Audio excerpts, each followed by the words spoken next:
Hello, YouTube. This is Ben Gessel. I had a few thoughts in my mind. I'm not really sure where this is going to go.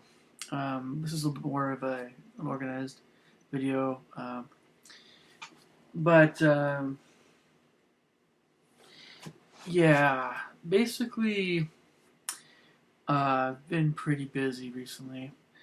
Pretty stressed out about a few things. Just kind of, yeah. So there's light at the end of the tunnel, but kind of see how everything's going to pan out. Some respects, but um,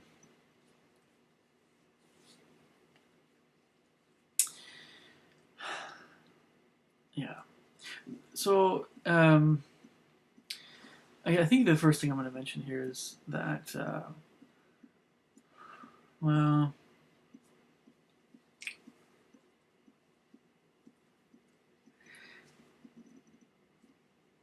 when I come across certain attitudes in among people that um, there's certain attitudes that um, I kind of have a red flag of sorts.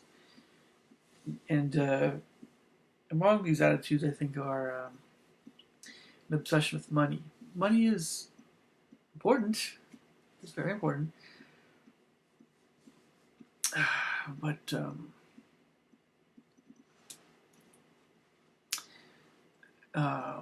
it's if you have enough of it, then a little bit more, especially, it starts at a certain point. It gets to be a distraction from what life is all about. Yeah. So after a certain point, it's a distraction. Some people have figured it out. A lot of people have not. So when someone talks a lot about money, they're essentially distracted. But it's not just money. There's other things that get substitute for that word money. And there's a lot of things to distract. There's just probably some things I notice more than other things. But honestly, if you know something isn't the meaning of life, or it's not one of the most important things in life, then you know it can be a distraction if you put too much importance on it, too much waking thought on it. Yeah. So, okay, that's the first thought. The second thought is that vast majority of people still don't know what it's like, which a lot of times, like, of course this makes sense, but there's a side to this that I think it bears. Uh, it needs to be said. Um, I mentioned this before. I mean, I don't know if I mentioned this before, but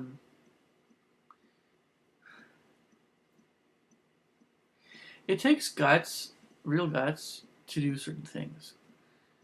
Um, I mean, some things take unbelievable guts, unbelievable courage, and too many people don't know what those things are.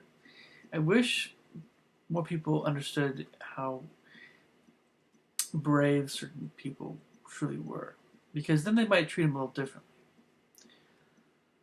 But if you think I'm going to talk about just music performance and taking auditions or something like that, which, yeah, okay, that's on my mind. That's on my mind a little bit. Hopefully, I'm going to keep working through some of these thoughts and be. I took an audition. I'll be that much more prepared for the next one. But let me just say this: when um,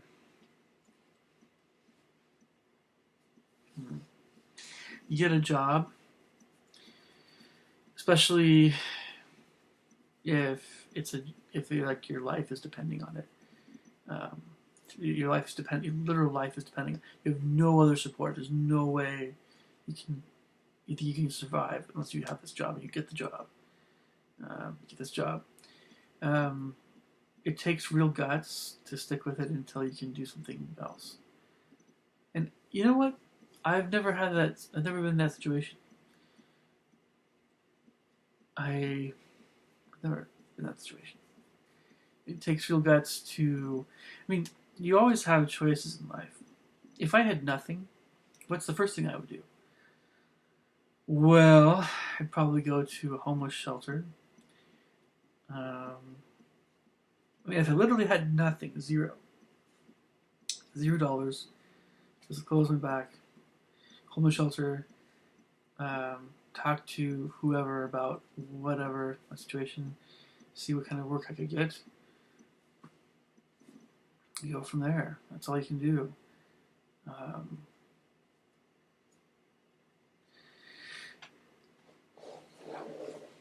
it might change a few things. I don't think I'd want that to happen ever, but um, something is wrong in the United States when um,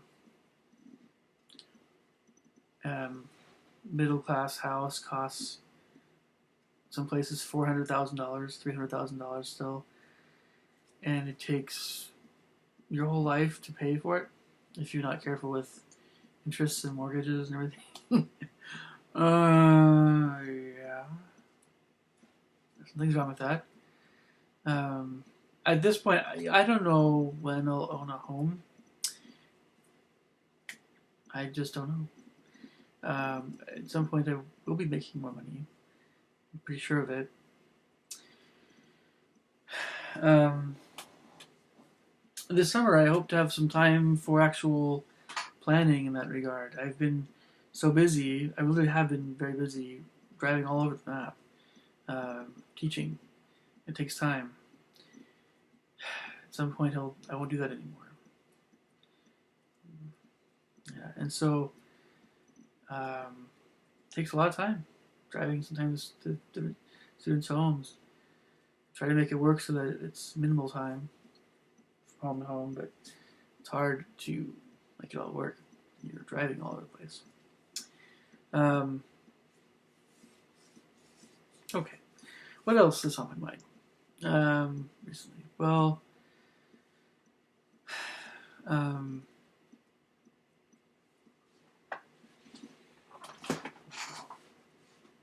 so there's a student music recital coming up that I'm in charge of, and I'm really trying to help one particular student who, well, I'll just say this. I should have realized that the younger the student, the more um, with this is a teenager, right? But even with teenagers, there's um,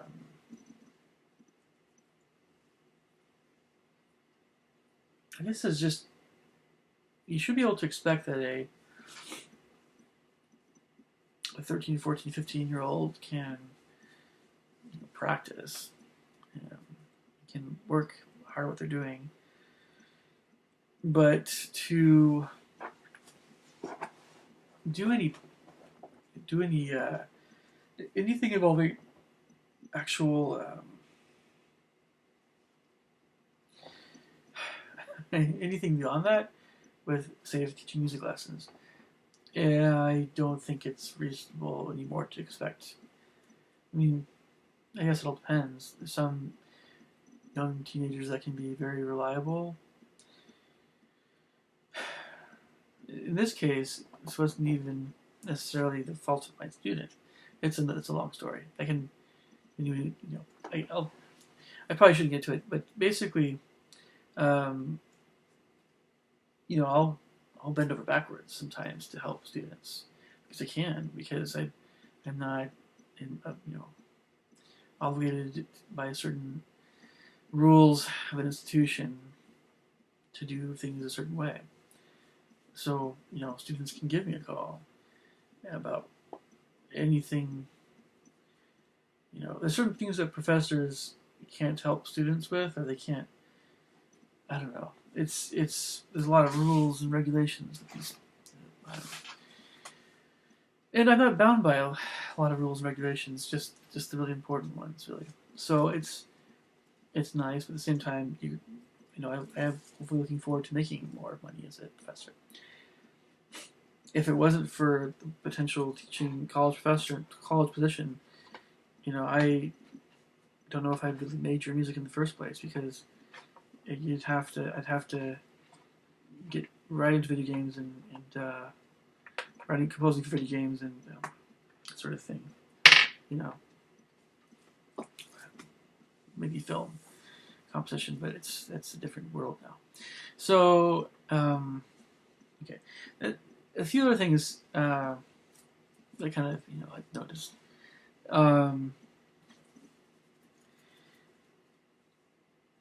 I would like it if there were more uplifting discussions on YouTube. When I was in high school, I was very discouraged by how things were among a lot of people in high school, and that's why I look forward to college, BYU, for instance. And then I got really fed up with certain things at BYU at a certain point. So I've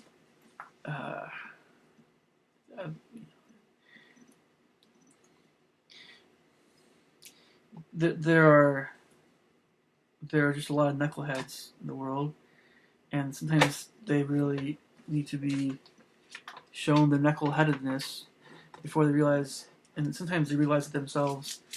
Sometimes you have to bang it over the head, Sometimes, there will come a point in time where I'll probably chew out a bunch of professors, and just skin them with an inch of their lives in certain respects. And the more cone-headed you are, it's an isolating kind of thing. The more cone-headed you are, the more out to lunch you can really truly be about a lot of things in the world. There are some there's very aware college professors, and I think I know who they are in general. But there's some professors that really, you have to remind them, what the real world is like. Okay, so I'm gonna keep this video not too long. Regarding drivers and that sort of thing, I don't know if I mentioned this before about Western Washington, but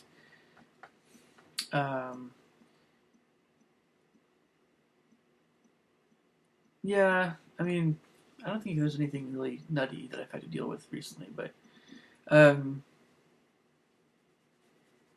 I really don't like tailgating. I mean, I don't. Of course, when I say this, I don't like when other people tailgate me. If I'm going 60 or 70 miles an hour and that person's right my bumper, I don't think they have any idea what would happen if I had to stop really quick or swerve out of the way really quick into the lane because of some idiot that comes in. They have no idea. They have no clue.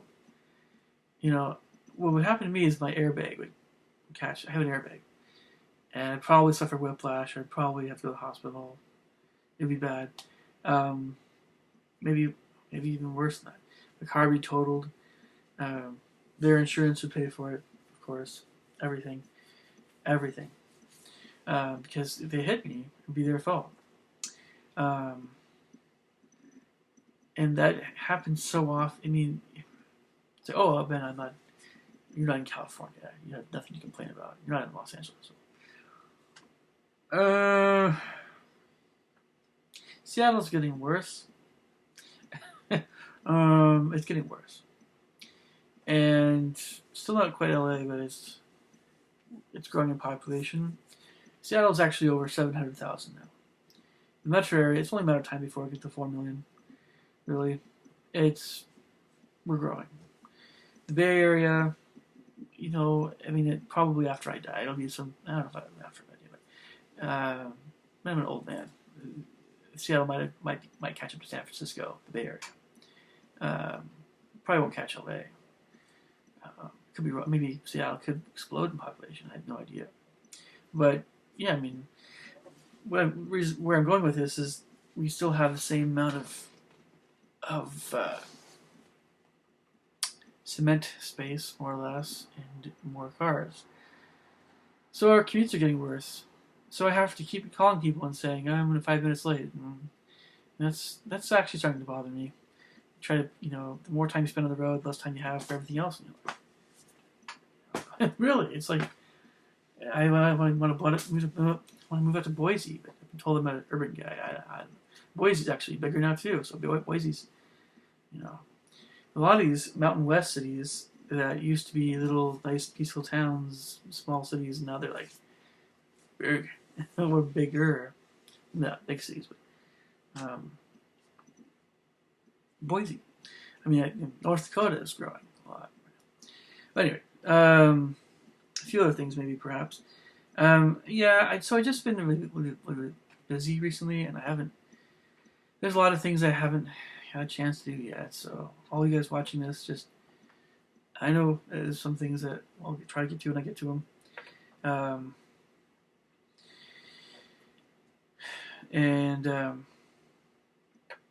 I mean, at least I haven't forgotten to do anything that I committed to do in the first place. And, there's this,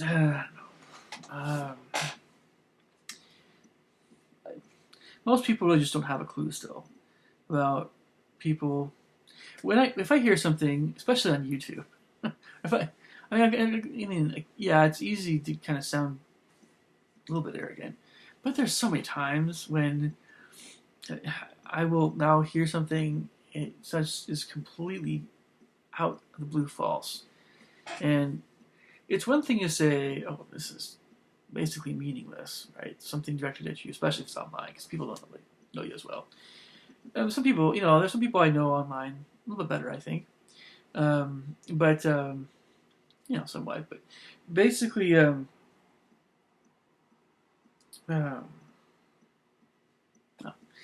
this might go on a little tangent, but I'm familiar, for instance, with certain YouTube arguments and things.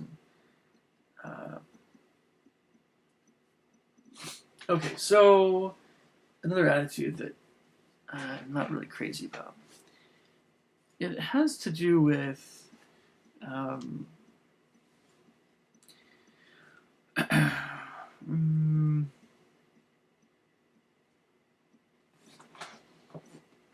mentioned something in an earlier video about martial arts and how it helps you. It can help you spiritually.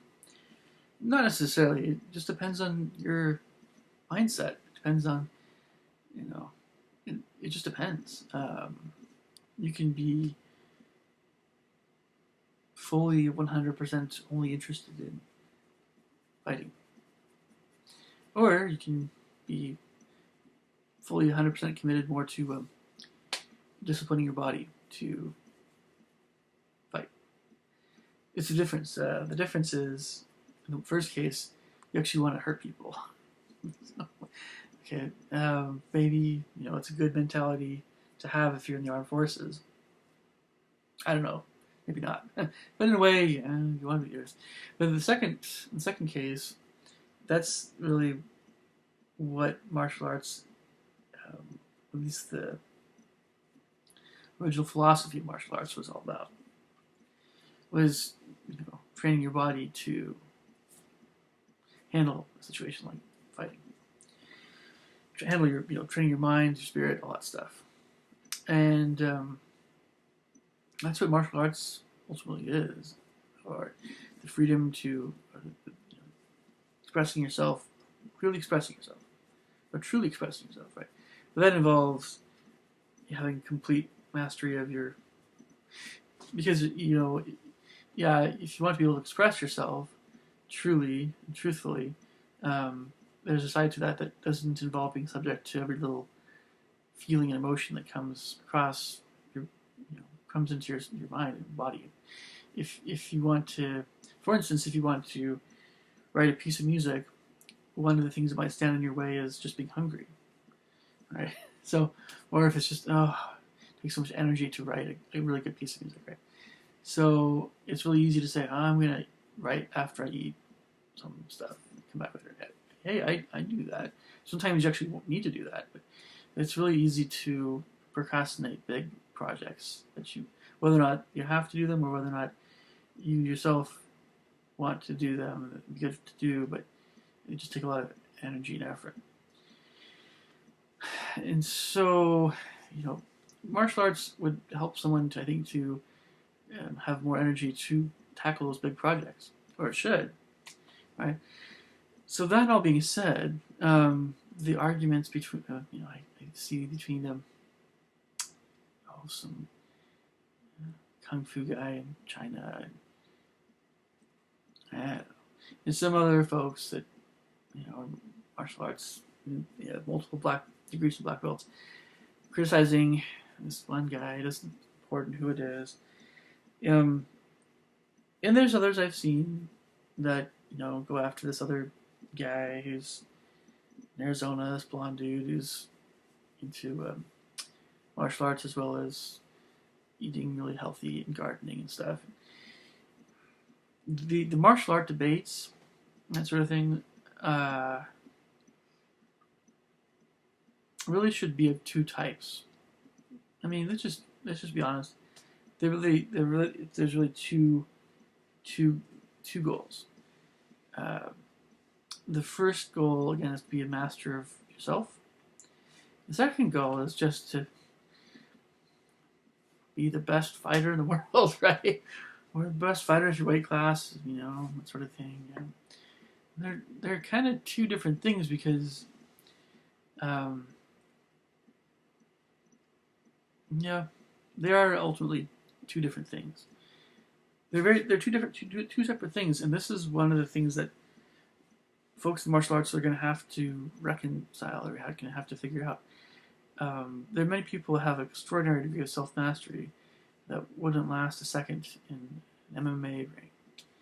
Would Mohandas Gandhi last very long in MMA ring? No, he was a skinny guy, but he was very, very disciplined. He was one of the most disciplined people I've ever known of. Same thing with Mother Teresa. She's a woman, but older, and she's there. She never really, as far as I know, she never really trained in martial arts and all that stuff. I could be wrong, but you wouldn't expect them to be fighters. But you have people. I'm not criticizing these folks in terms of being undisciplined, but I mean someone who's, we'll just say, fairly disciplined enough to have really huge muscles at some point, really buff, and probably worked out a lot. So that's respectable. Maybe I shouldn't aim him, but well, no. Because no, I think the person I'm thinking of here, he worked pretty hard to get strong. Perhaps.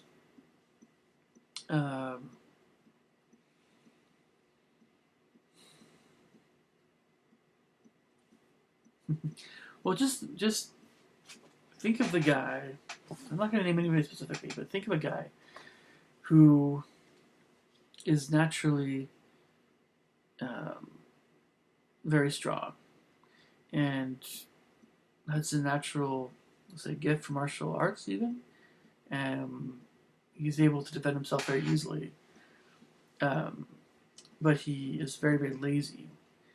Well, let's just say he would be okay after, but if he was fighting a trained fighter, it probably wouldn't go too well for the guy. But there are people that are very, very strong, very powerful, that are incredibly fat and out of shape.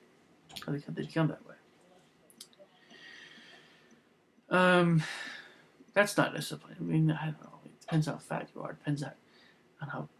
Well, I would consider a truly lazy person to be someone who doesn't do anything ever, every single day, like nothing, not even anything creative. The person who sits around and just sleeps and eats all day. Right? Who can do that? Because we all have to work. But yeah, a completely undisciplined person. They might, be fairly powerful. Who knows? Naturally.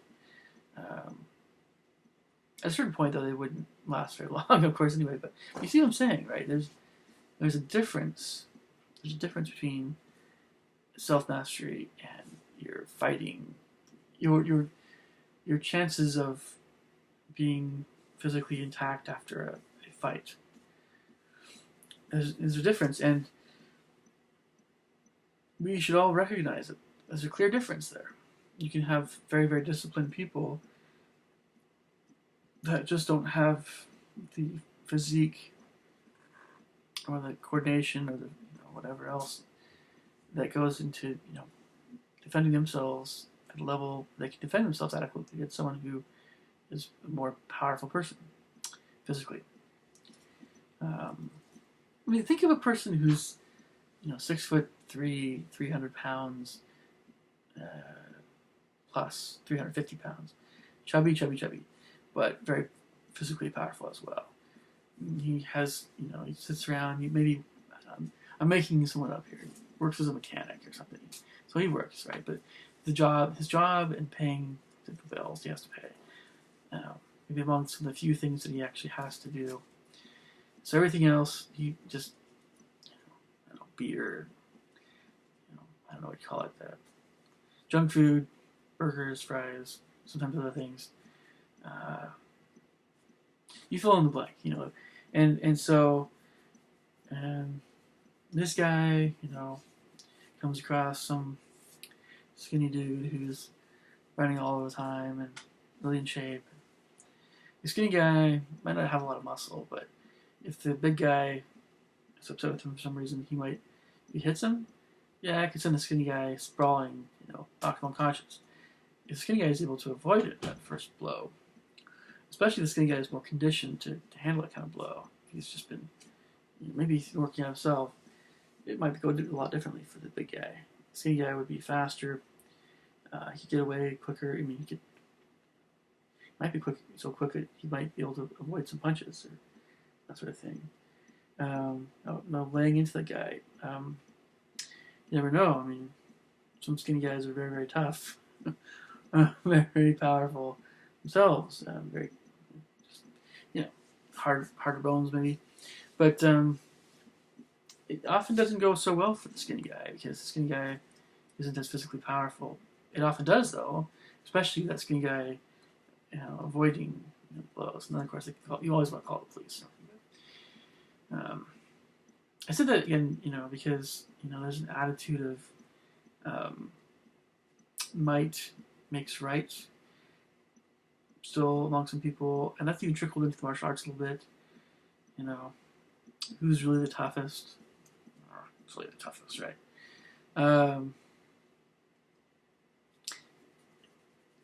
Doesn't matter. We're all built differently. We all have different kinds of genetics, physiques, and that sort of thing. If you're a 5th degree black belt, you're probably able to take care of yourself pretty well. And there's no guarantees, though. 5th degree black belt still might be beat up by a fairly untrained, really big guy who's just, maybe he's on drugs. You just never know. Chances are, though, it probably wouldn't go so well for the untrained guy. Unless there's a huge size difference and the guy caught him by surprise or something, I don't know. Really just hit him really hard. But, again, a 5th degree is probably, 5th degree black belt, that really means something. So that's master. He has mastery of martial arts. He's been doing it for most of his life, so yeah, it's gonna mean something. But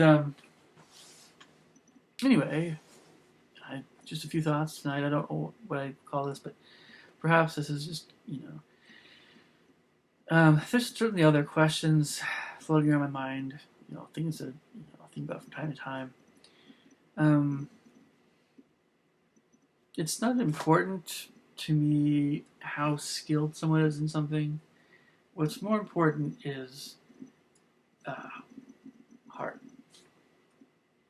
which also correlates with your work ethic and what you're doing, but it's character kind of trumps everything. Character first, and then everything else. But there is kind of progression, right? Some people are naturally gifted in certain things, and that's very impressive. And I'm naturally gifted in some areas. I wouldn't expect some people to. I wouldn't expect most people to be as skilled as I am in some areas. Naturally skilled. I just need more training in what I'm best at. Composition, right? But I should be fair to other people. I don't want people to feel. I certainly don't like the feeling of being jealous. And some people say, "Oh, something of jealousy. It's just a romantic thing." Jealousy is if this jealousy is a stronger word for envy. I think someone can be jealous of someone's abilities. I think so. I certainly don't like that feeling. I try to push that away. I mean, it's something negative. Um, and so I try not to make it a point to be that way myself for other people that want to be as skilled as I am in a certain area. I think it's great to be that way. Um, and the great thing about composition, for instance, music composition, is that there's a lot of different types of music. There's a lot of different ways of being great. It's not just one. It's not just a. I mean, you can say there maybe are some of the best in a certain field. Maybe most experienced, I guess, but that's still very subjective and things. So I don't know. I just know I have a lot of natural skill there, and also a lot in other areas of music. But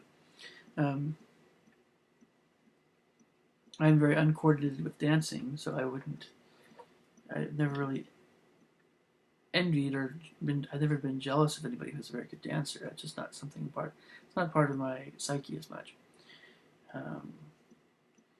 Creative writing I care about more, and perhaps movies or directors.